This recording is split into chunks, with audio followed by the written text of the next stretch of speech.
All right. So Joey, welcome to Polyfactual. Um, Super excited to talk to you today because I think we had a conversation. So we had a conversation a couple weeks ago, I think, where you and Yeah, I just got on a call, and I think we hooked up on the call because Polyfactual, we're building like a DeFi trading protocol. So, that's what we're doing. And I would, as a trader, I'm super interested in perpetuals, right? I've traded mhm. perpetuals. I mean, that's my go-to thing to trade in crypto. And obviously, I found out that you were building perpetuals, and I was like, I gotta know this guy. I gotta pick his brain to see what he's doing and how he's Yeah, building perpetuals. Because if this product were released right now, I would immediately use it. I would immediately jump into it and start using it. And I would use it for all my prediction market tradings because I only like to trade on leverage. yeah.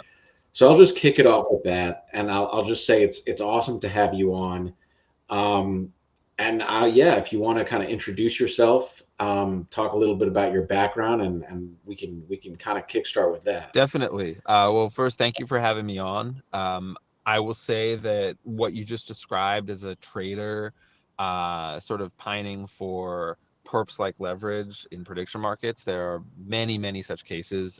I myself am not a trader, but in building this protocol, I talk extensively with traders who specifically focus on prediction markets and are also coming from more of a perps trading background or even a trenches background and are interested in prediction markets, but the same upside potential doesn't exist yet, and that's exactly what we're building. So yeah, in terms of my background, before we get into that, my actual background is hardware, so mechanical engineering, industrial design. I started and worked at a few IoT, Internet of Things companies, like the first decade of my career, which that was super hot at that point. It's kind of like been embedded into consumer products now. It's not really its own category anymore. But when I was doing it, it was pretty new. So I always, built software as like a supporting role for hardware products like telemetry, on screen, on device interfaces, apps that paired with the hardware stuff. But software never really felt, as an engineer or designer, substantial enough for me to just build pure software products. And then the last hardware company I did was actually a coffee company, designing rapid cold brew systems that used acoustics rather than heat to rapidly extract coffee, without heating it up, which has some nice flavor profile benefits. Never actually productized that, but licensed the IP that we developed to a couple of live products now that are using this. But the reason I bring that up is because through that last hardware company I did, I learned about NFTs, and this was like 2021 or so, and there was a lot of hype around, it sounds weird now, but like NFT RWA applications. And this specific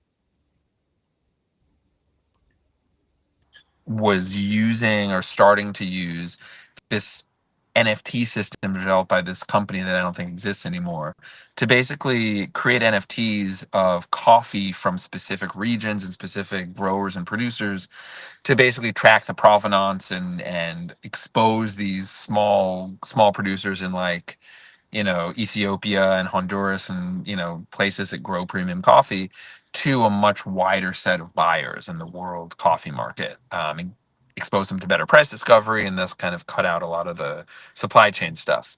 Never really went anywhere, but through that, I learned all about blockchain and eventually found my way into DeFi, and I found myself on the Wonderland page circa like 2021, right as DeFi summer was heating up. And I remember seeing the page, and I was like, "This is a pretty specific kind of weird, very basementy aesthetic, which I always found interesting and kind of appealing. But there's also like hundreds of millions of dollars in this thing. Like, what is happening here? What's going on?" And then my sort of obsessive engineer optimizer brain just like kicked into gear. And I sort of, over the next year, just like immersed myself in Solidity, smart contracts. the kind of logic of them being these sort of passive things that are acted on by either users, keepers, bots, any sort of like the dark forest is what it used to be called, and I think is still referred to sometimes, in this adversarial environment. And it was so physical and so mechanical compared to any other software stuff I'd ever encountered before, that as an ME, it just really, really appealed to me. Like, and I say appeal, but I became totally obsessed, and that obsession has never gone away. So, yeah, since that point, this has been my whole, I never went back to doing hardware stuff. This has been my whole focus. And my focus really kind of narrowed down onto creating lending systems for types of collateral that are difficult to lend against using traditional systems, but for which there's a lot of demand to use as collateral. And that's what brings me to the current product that I'm building, which allows borrowing USDC and thus leveraging poly market and eventually other prediction market position tokens. So that's, yeah, that's kind of my background and what I'm building right now. Yeah, it's so funny that you mentioned. I was talking to Trey from Polysites the other day, and we were talking about how there's all these bridges into there was all these bridges into crypto, right? There was like SafeMoon was Mhm. a bridge, right? Meme coins were a bridge, and then there are and NFTs Mm. were a bridge, and it's all very interesting. And I think the interesting aspect of it, and this is why I think prediction markets are kind of interesting, is because it comes from it's tech with a heavy emphasis on social Mhm. mindshare. And like this is like it's as an engineer it's exciting because I mean there's a lot of B2B products in crypto, but even those have some sort of attention driven mind share attached to them, and I feel like prediction markets are similar. What kind of attracts you, kind of piggybacking on that? I'm interested to hear your opinions on that, but what kind of initially attracted you to prediction markets? Why do you think that this is kind of like the place to be right Yeah, now? well, what you just said is a huge part of it. Where prediction markets, I see poly market charts, and this started around leading up to the 2024 election, but I see screenshots from poly market shared by friends of mine who have zero other interaction with anything in this world. Like they don't even look at Bitcoin charts. They never paid attention to NFTs. And I see this all over the place. Like I see friends of my parents on Facebook sharing screenshots from Polymarket about like the New York mayor election right now and stuff like that. That level of distribution, that level of penetration does not exist for any other product in crypto, especially in DeFi. Like it's just not possible. Like compare that to the meme coin trenches that really became a thing last cycle with Pump Fun. And Pump Fun did, over a yard of revenue. I mean, that was huge for crypto, huge PMF. But you never saw anything about any meme coin really shared outside of crypto and crypto adjacent spaces. Nobody could be bothered to care about any of this really weird stuff that seemed completely incomprehensible to them, even if there was a lot of money to be made. Maybe you talked to your friend who made a ton of money on peanut or something, and so you bought a little peanut and then got wrecked, and you never look at it again. That has no relevance to anyone who just is looking for interesting stuff on scrolling their feed on Facebook or Instagram or any of these other normie platforms. Prediction markets are fundamentally about issues that matter and that have impact on the world outside of crypto. Sure, there are some crypto specific prediction markets, but if you look on Polymarket right now, that's very little of the top markets by volume. Most of the top markets by volume are about real world events that would be widely interesting or at least comprehensible to anybody, not specifically to people in this space. So that inbuilt distribution and the fact that, last cycle proved how distribution is this critical piece to how much something grows. I mean, you mentioned the social aspect, the attention aspect. That's distribution at the end of the day.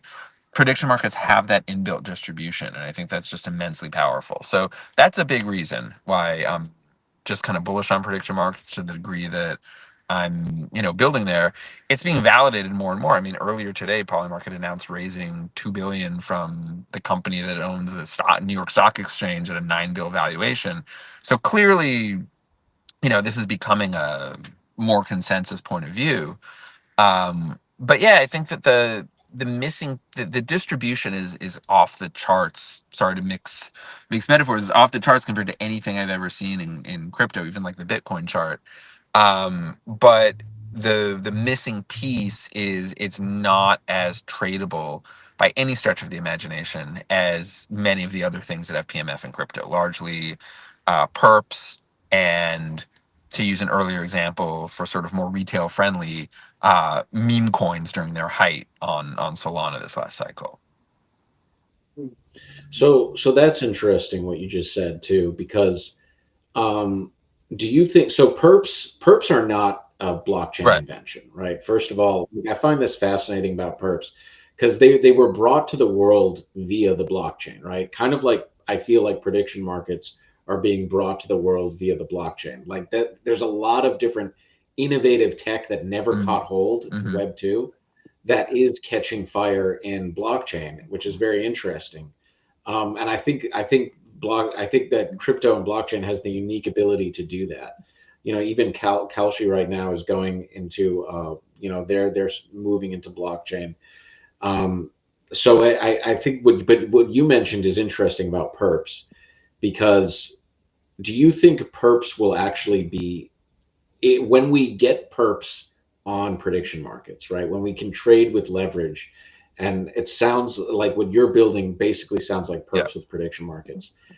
Do you think it's going to be bigger than perps on crypto and equities? Like, do you what is your estimate of the future of perps integrated into prediction markets? Yeah, that's a really good question. So I think that it will be far more retail friendly in that if you look at the sports betting market right now, it's a multi-billion-dollar market, but they have to fiercely compete, and I would say, hey, their CAC is, obscene. um, and they are extremely extractive. Um, I think that there's an opportunity with leverage. I mean, the reason people like sports betting are the parlays, and if you analyze the structure of a parlay from a remotely quantitative perspective, and I use that term kind of loosely there, but if you just like do the math on a parlay, it's a really bad deal for the bettor, and it's an awesome deal for the house basically. And yet they're extremely popular, I think, because the sports betting apps have gotten very good at optimizing the dopamine loop and optimizing the variable reinforcement and these sort of psychological things that can be quite addictive. But I think that leverage, so not even getting into perps yet, but leverage on prediction markets will, I think, enable them to take a giant bite out of that market specifically. I think there is a nice halo effect on prediction markets as well. Who knows how long this will last, if it will increase or decrease. And my guess is it'll kind of decay. But there's a halo effect of, people think of prediction markets as associated with like Nate Silver and doing kind of wonky stuff about, there's this intellectual vibe to it that doesn't feel as degenerate as a lot of the other stuff, including sports betting. So there's less of a stigma around it, even though it is absolutely gambling if you want it to be. Um, then, to directly answer your question, though, I think what defines a successful perps exchange, whether it's a DEX or a centralized exchange, doesn't really matter, is liquidity, and is at the end of the day, it's the execution that you can achieve on it. So the missing piece for prediction markets there is sort of there's different terms you can use for it, but the buy pressure, or the buyer who's buying the yes or no tokens from markets for a reason other than trying to bet that that's the token that'll win. So you can call it soft flow, you can call it price agnostic flow, whatever, but there's no one who's really using prediction markets the way perps are being used in a lot of cases as market maker strategies to hedge other positions somewhere else. And that flow that's not trying to just win in that specific market for perps is really critical to the health of those markets and to that liquidity, and ultimately to the execution quality you can get on the different perps dexes. That doesn't exist in prediction markets right now. And you can see Polymarket definitely recognizes this. I think they're offering like 4% yield just for sitting in a position out of their pocket. I mean, it's totally unsustainable. Like, it's an expense for them, but I understand why they're doing it, because there's no way other than that right now to incentivize liquidity to come into a market if that liquidity is not there to try to, pick the winning side of the market.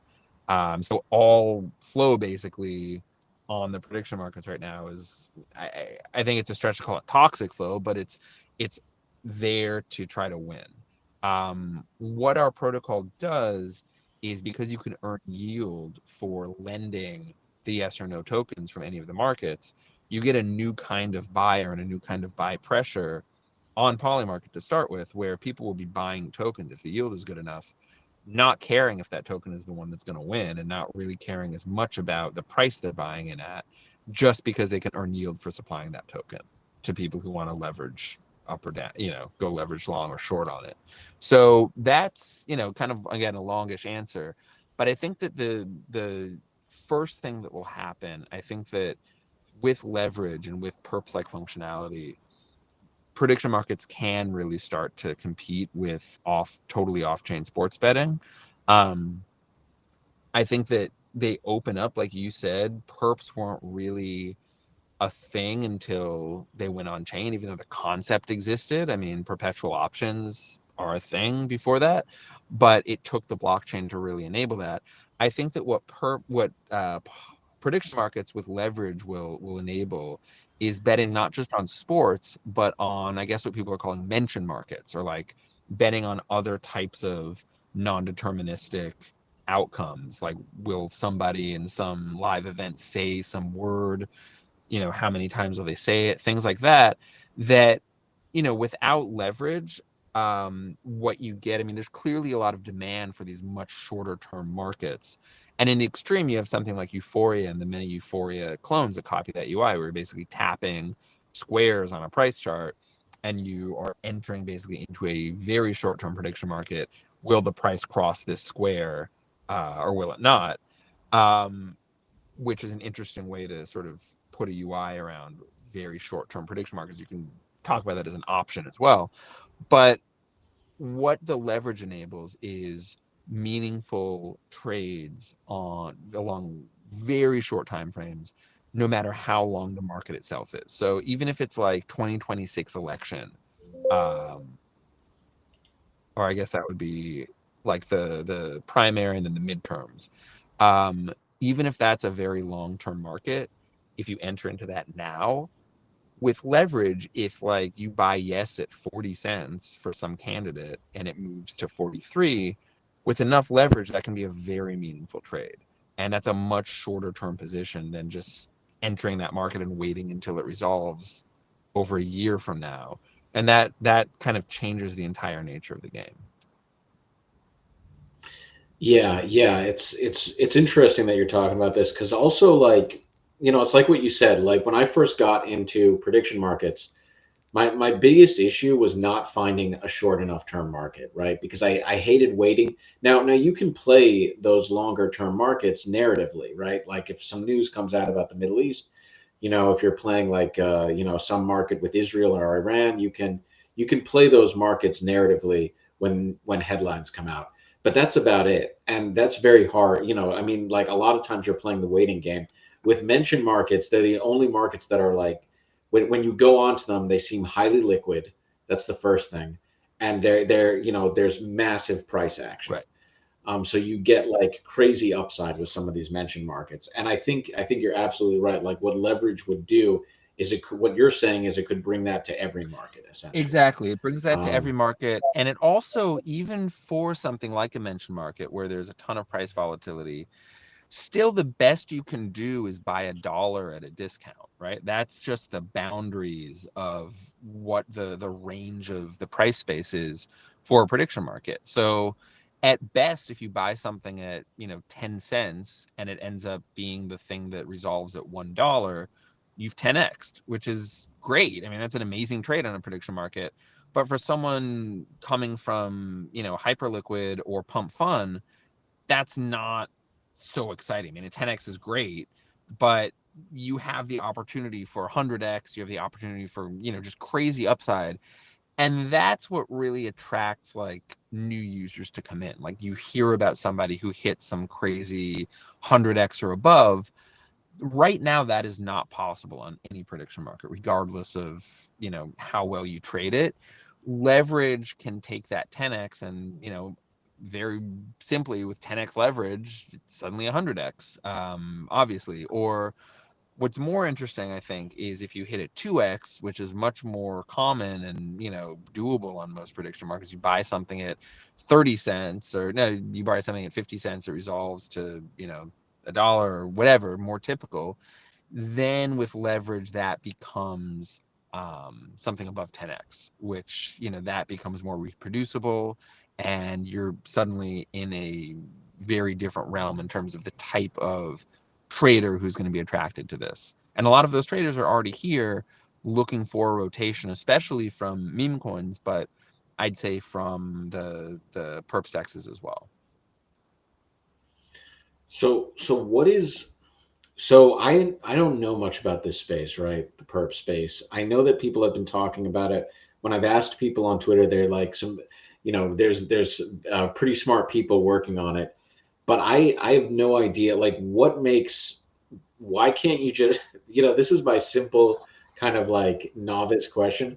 Why can't you just take the perps stuff that's going on in crypto and move it on to prediction markets? Like, what is and I guess like in addition to that, right now, who else is building in this space? Yeah. What are some of the issues that you commonly see when implementing this? Yeah, that's a great question. So the main reason is that from a collateral perspective, the outcome tokens, or the CTF tokens for Polymarket, I'll just use Polymarket as the example for all of this.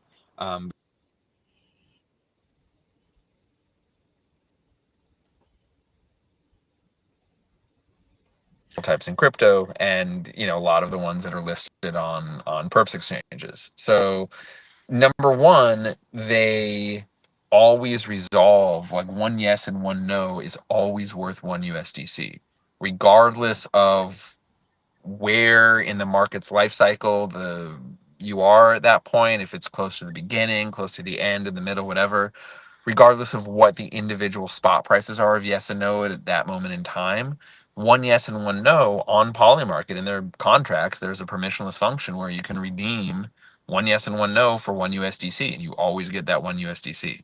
So that's very different from any other collateral type other than, I guess, stable coins, but you're not going to leverage up on stable coins unless there's some yield strategy you're doing. The other part of it is they have a very clearly defined duration where, at a certain date in time that's set immutably, obviously with the dispute functionality, but in general, when a market starts on Polymarket, the resolution time is set, and everybody knows that. You can see that clearly. So at that point, one token will be worth, and I'm just using a simple binary market as an example. This same logic applies to multi-binary markets, like, what's it called, primary candidacies, stuff like that. But just thinking about a yes and a no, at the end of that market, the yes and the no, one will be worth zero, one will be worth $1. So those are the factors that make prediction market tokens very different from other types of assets that, not just perps, but also lending infrastructure like Ava, Morphone, things that are sort of in that category, are all built for, where there are these collaterals that have no upper bound.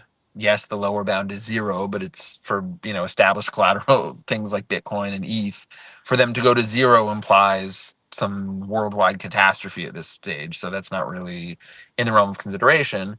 And a lot of kind of risk margin and buffering built around the volatility. So, the basics of margin lending in DeFi are that you accept a certain collateral type that has sufficient liquidity and just kind of sufficient lendiness to a degree. So mainly, if you look on Aave, there's like 20 whitelisted collaterals, basically the blue chips.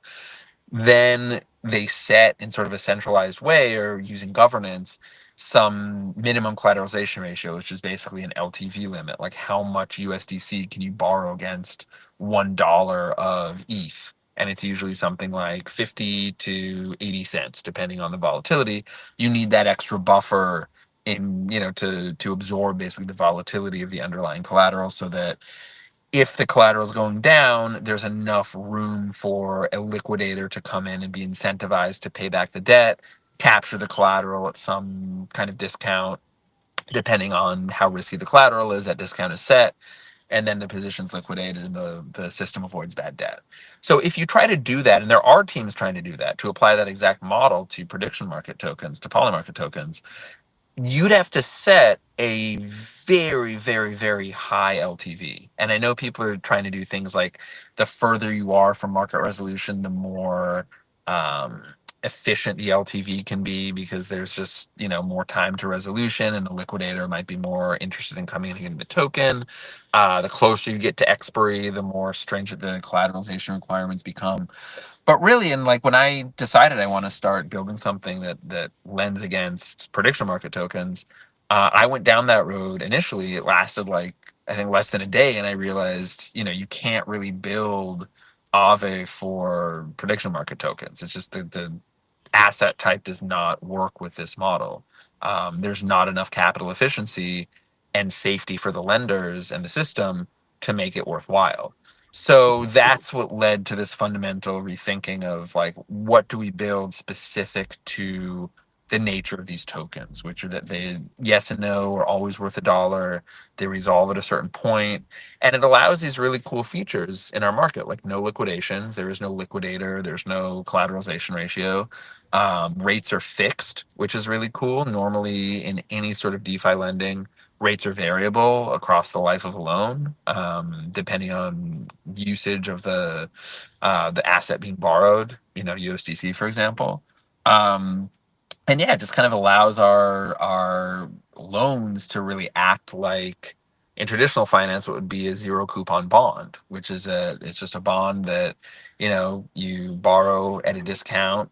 There's no interest being paid. The interest is sort of embedded up front in that discount. You know how long the loan is going to exist, and the rate is fixed. And so at the end, it's just worth the full amount. And that's really what we're able to implement. So there's really no other way to do that with normal crypto collateral or really traditional collateral that's brought on chain, even because normally there's no expiration to a type of collateral, and it has this unbounded up and down. I guess down again is bounded by zero, but that's not realistically going to be hit in any normal scenario. So yeah, all of that's to say prediction markets require a fundamental rethinking of this. So yeah, that's again a super long way of answering your question, which is a great one. Like, why not just build like Hyperliquid or do some kind of use Hyperliquid for prediction market tokens? And the reason is really that it's fundamentally different. So yeah, a lot of the issues and roadblocks people run into in trying to build that for prediction market tokens, exactly what I described, the volatility of the tokens themselves, like going from 10 cents to $1 and kind of bouncing up and down across their potential price bounds of 0 and 1 rapidly based on little pieces of information. And then the fact that the market resolves at a certain point and half the collateral you lend against is going to be worthless. So, how do you deal with that from a lending perspective? How do you possibly incentivize liquidation of a position that you lent against that now the collateral is worth zero because they borrowed against the wrong side that lost? How do you deal with that? I'm not going to get super duper into that on this because that's like our secret sauce. But suffice it to say, that's why it requires a mechanical base layer rethinking of what is the collateral value, how are you determining the value of the collateral, how are you ensuring that lenders are not at risk of principal loss when lending against these prediction market tokens. Yeah, and I think you brought up a good point. Like you can't really build Aave for prediction. Like you can't implement that because in my mind, it's a lot like those subprime mortgage loans, like it's or just like super risky assets to be doing Yeah. that with. So like you see that there's a lot of incentive on the side of the person who's taking out the leverage, of course, but there's not a lot of incentive for the lender. So it's like, will you acquire users? And if you do acquire users, you'd only acquire users if the market were highly speculative, and you Mm, need the same conditions that we see in other kind of like those more risky financial assets that were being traded. Um, right. you know, and so with kind of like your implementation, without getting into too many details, Yeah. um, and you can totally brush aside this question if you want. Yeah. But what type of financial asset that exists right now would it most be like? Um, That's a great question. There is not really one. I mean, I guess the closest would be in terms of the collateral, there's really not a good comparison because the thing about prediction market positions, I guess you could compare it depending on what price you buy it at, how close to a dollar versus $0, a very out of the money or in the money option, but not really because options don't have this, bounded upper point at which they could expire. You could model it as like the strike being zero, I guess. But again, I think that a bad habit, and I'm guilty of this as well a lot of the time, but I've tried to get better about it. Options are always like the comparison that people reach for when trying to describe fundamentally new things in DeFi or on chain because you can kind of squint your eyes and describe anything as an option and be like half right. But at that point, it's not super useful as a comparison. If everything's an option, nothing's an option. So I don't want to just say, like, oh, yeah, it's like this very specific type of option. It's not really a valuable comparison. I think that, yeah, it's its own thing because, again, you have something that at any point in the life cycle of the market, the yes and the no, regardless of what their individual prices are at that point, sum to a dollar. And that never changes. There's no volatility ever in the binary what they're worth together. One can be worth a dollar, that implies the other is worth zero. One can be worth 60 cents, that implies the other is worth 40, sorry. One can be worth 70, that means the other is worth 30. So they always sum to a dollar. There's nothing really like that you can compare it to, but that is the foundation of how you lend against this stuff. The loan itself, the structure of the loan, it's an easier comparison. I said a zero coupon fixed rate bond with a very specific lifetime. That's just kind of a standard, easy to reason about thing. yeah, I think options are definitely like the comparison I hear the most, just because of that binary outcome. A lot of times, it's like so people related to that. And people use prediction markets in a strikingly similar way. A lot of times, like like a lot the classical use for options is, I mean, like you could use it for crypto, for getting more exposure to crypto. I mean, one of the markets that I love the most on Poly Market is the crypto markets, because I find that you can make so much more making a bet on whether Bitcoin will go up than you can on perps. Like, like what I was doing, like sometimes you can make like a crazy amount if you get, because there's a lot of asymmetric upside in those markets, or there's more Yeah. than other than like, other markets. Hmm. So I think options is an interesting comparison, but I think you're right. Like it's an overused comparison. Um, I'm wondering too, like, so in terms of your product, right? In terms of what you're kind of like high level, what you're working on, it sounds like you're kind of implementing lending as almost like a kind of high level solution. Um, what is kind of like the next steps? What is the when are you thinking about launching? What does the roadmap for the product look like? I think we lost your camera, Joey. Sorry, hold on. Yeah, am I here? Yes. Okay, sorry about that. Uh, yeah. Okay, so let me answer the first question. So yeah, lending is the primitive, right? On a very base layer level, what's happening on our smart contracts is you're presenting collateral as a trader to the protocol, which is then lending USDC against your collateral based on our super secret process. Then you could ostensibly take that USDC and go do something else with it and still have your position. That's not really going to make sense unless you can find a use for that USDC that earns a higher return than the cost you're paying to borrow it.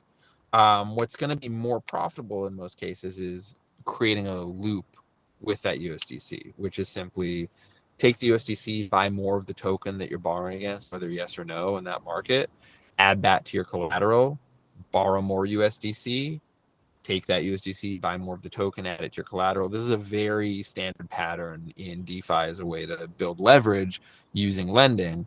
Um, this will happen with the integrations we're doing. This will happen automatically behind the scenes. You'll just see a leverage slider and this position will be built automatically for you based on the collateral you present and the amount of leverage that you want. But yeah, so that's really the form that it's going to take. We're working with, as I said, um, well, we have one terminal partner that we're pretty far along with, and we want to provide leverage to the emerging terminals that will be used to trade. I think a higher and higher amount of the poly market flow will come through these terminals. I know polyfactual, this is what our first discussion was sort of in the context of, which I'm super excited about as well. But that is going to be the way that we enter the market. So we're not going to have our own front end. No one's really going to know we are a product in and of ourselves, but we're going to be providing this leverage functionality to the emerging, let's just call it polymarket interface projects. And that's going to be the way that you encounter this. And that's going to start. I mean, we're going on to Polygon mainnet very soon. We're just going through our final audit right now.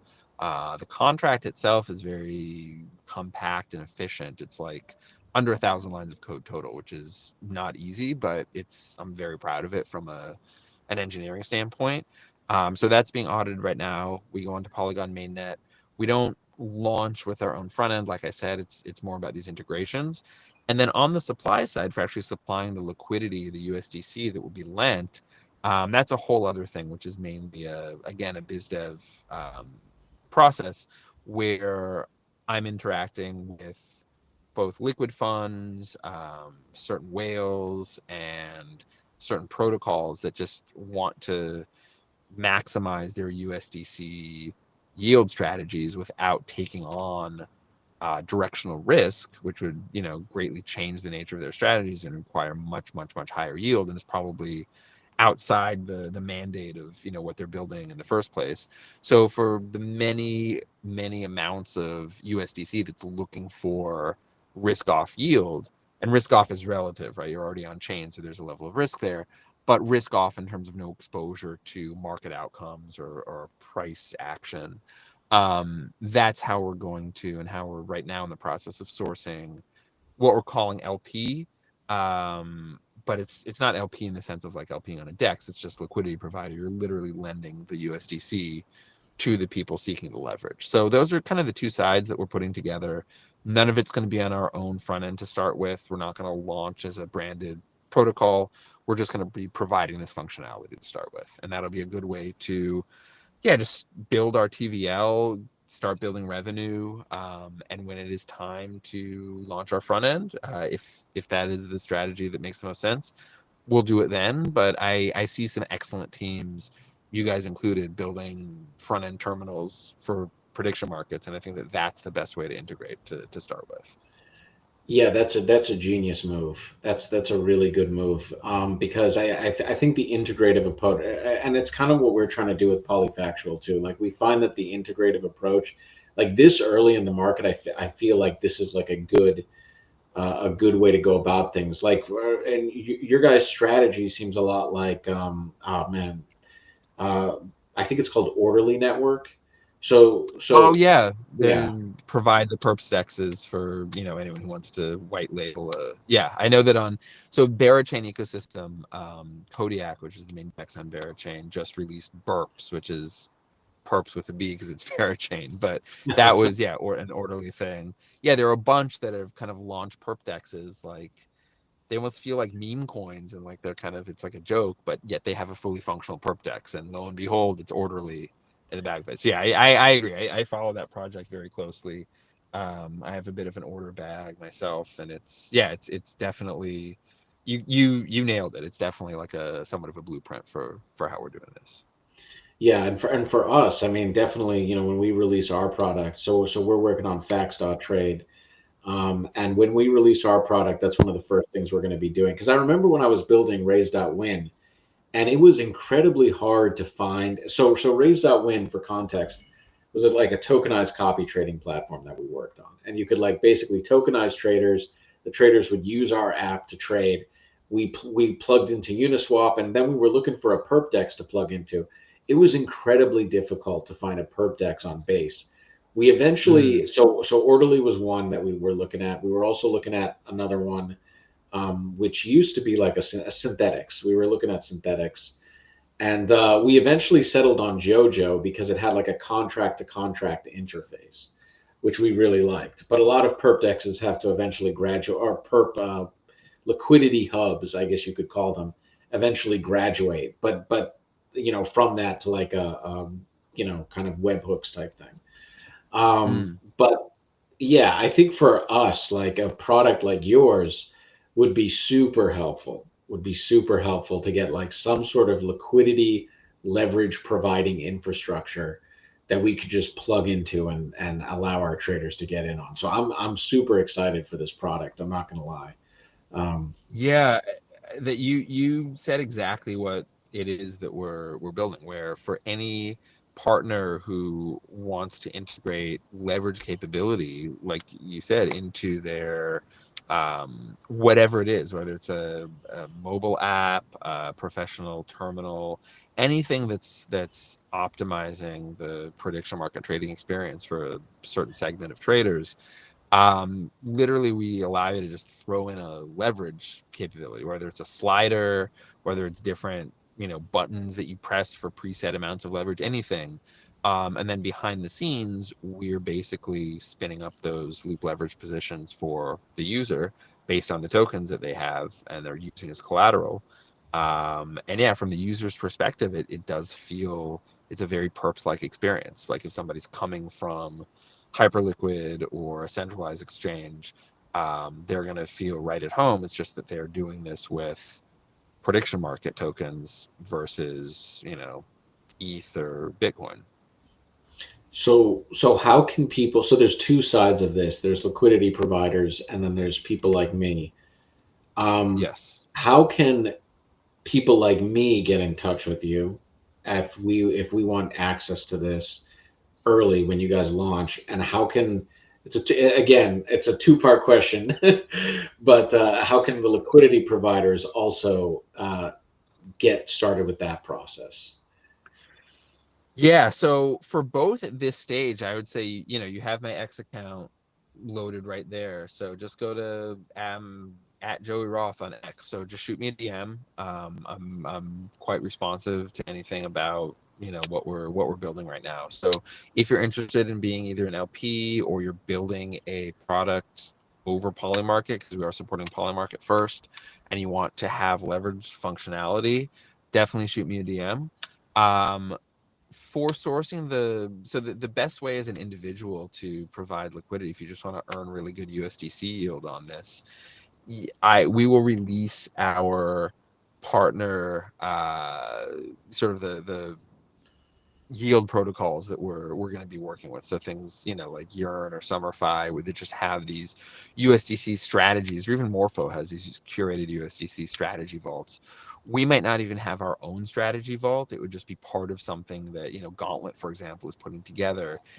Our USDC yield would just be bundled in with other venues for USDC yield as part of a larger vault strategy. So you might not see a specific USDC vault where that USDC is just being put to work in our protocol. It's going to be more like we're going to become a component of how these vault strategies that may already exist, they may be putting together prediction market specific strategies, whatever it is. We're going to be taking some of the flow from those, some of the liquidity from those, to provide yield back to the actual vault. So yeah, and again, like if you're a trader who wants to be able to use this, just keep an eye out. I mean, we don't even have an X account specific for this project yet. It's just my X account because the way we're launching is as a provider of functionality, versus our own product that you go to a front end and it's just us and it's branded out the gate. Cool, cool. So I'm wondering, should we say the product's name? I know you told me, Yeah, so but the product we're just calling it, the code name, let's say for now, is just Forecast. We might use that as the go, or when we actually go to market, more publicly as like our own product. But also, if the business of providing leverage and yield on USDC just takes off, which I think it does have quite a good chance of doing, we might never, be our own thing. We might just want to grow with these trading terminals, with these apps, and with these vault yield strategies. Many of which already have a lot of users slash TVL, and there's an excellent business there. So that's another possibility. So you may never actually hear about what this is called, or see a front end or see a logo or anything. But yeah, it's the way we refer to it internally, and to people who are chatting about with it, is Forecast. So we can call it that for now. yeah, it's in my mind, it's like again, it's a liquidity hub almost, which is Yes. very good business, very solid business to be in. And it's much, in my opinion, it's much better than trying to build out everything yourself, like trying to build out the front end, because then you got to attract the consumers. There's just tons of people that are building and they need access to like leveraged liquidity. That's basically what that's the problem. Totally. Totally. And it lets us keep the team small, hyper focused, just build the absolute best contracts, and the most secure and efficient contracts possible, and just remain extremely, extremely focused on optimizing that. So yeah, yeah, you seem to definitely get what we're about. I'm super excited to actually build out this integration, with a polyfactual product. It's like, exactly the type of partnership we're looking for at this stage. Yeah, yeah, and like same here, same here, and we'll have more news about what we're building, Trade. We'll have more news about that as we move into October. So we have like a couple things planned for next week where we're going to release some more details about what we're doing. But long story short, it's very much aligned with this, in terms of integration. My last question to you, Joey, is um, what I think we lost your camera again. But my last question to you is, where do you see prediction markets going in the next 5 years? What's your kind of forecast for how big these things are going to get? We talked a little bit about it, but just to close it out, um, where do you see the direction going? Uh, Yeah, great, great, great question. So I mean, I think that now it's pretty clear that this is a I mean, prediction markets have existed for many years. There's prediction markets in TradFi. There's, ways of betting on the weather, and, farmers using it as a hedge, or all that stuff. I think that, as you said in the beginning, coming on chain and looking at the sort of proof of concept of like sports betting, and just the sort of speculative culture that seems to be becoming more and more normalized, combined determining truth in a true incentivized, decentralized way, is going to become more and more valuable. And the value of aligning on truth in a transparent and decentralized way is just going to keep increasing.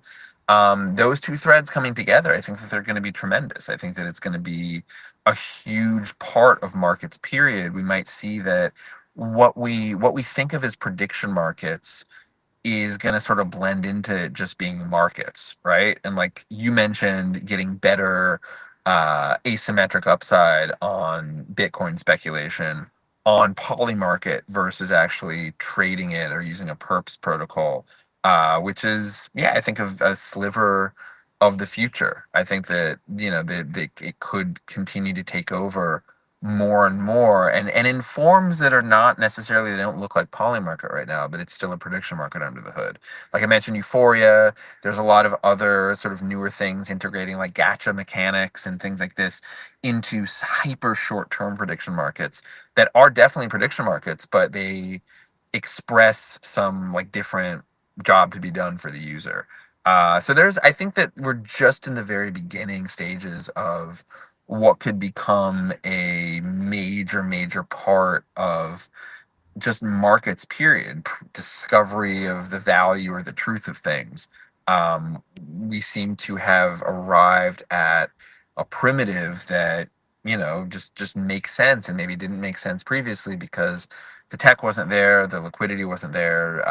But now it's, you know, it's very clear, and there's some investors who are far smarter than I am who seem to agree wholeheartedly given the news from today. So yeah, I think that that's, we're just going to see it become, you know, the way like I mentioned IoT, that was like a hot thing. There was funds that specifically invested in IoT hardware products when I was doing that.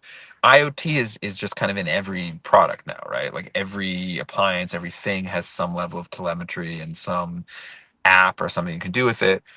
I mean, I remember even when there was like funds that were specifically about like cloud and investing in like cloud startups and things. And that's just like, that sounds weird now because no one even talks about cloud anymore. It's just like infrastructure. But it's because it had proven to be so useful that now everything is kind of that. And it just sort of fades into being everything. I definitely see a similar thing for prediction markets where more and more of the job done by markets, period, right now is done by prediction markets. And you, again, you can sort of, you know, describe any market as a prediction market, more or less what a market is. You're trying to buy at a price that you think is, there's some mispricing and you're predicting it'll go some other direction. But the way that it's specifically with the prediction market, there's a set length of time and there's this binary outcome, and you can buy tokens that represent the potential for a 0 or a 1. That's really what defines a prediction market. And I think that's a super interesting primitive that's just starting to be explored in terms of what you can do with it. Yeah, yeah, I agree. I agree. I think we're at the very early stages right now, and it's exciting. It's you know, just from what we've been building, and the community is great too. You know, the ecosystem is great. It's so funny that all of these apps are starting to develop on top of Polymarket and Kelshi as well, and it's just such a it's a really exciting time, I think, for finance. Yeah. Um, Joey, it was great having you on. Thanks for coming on and talking about this stuff. I'm super stoked for your product, so you know we'll definitely touch base in Telegram. But yeah, thanks for coming on, and it was awesome. Awesome. Yeah, it was really good chatting with you. This hour went by very quickly, which is always a good sign. I love being able to talk about this stuff. Sometimes, you know, these days I'm talking about it a lot with people who probably don't want to get into the details that I like getting into. So it's always good to have somebody who's as obsessed with this as I am to chat with. But yeah, this is super fun.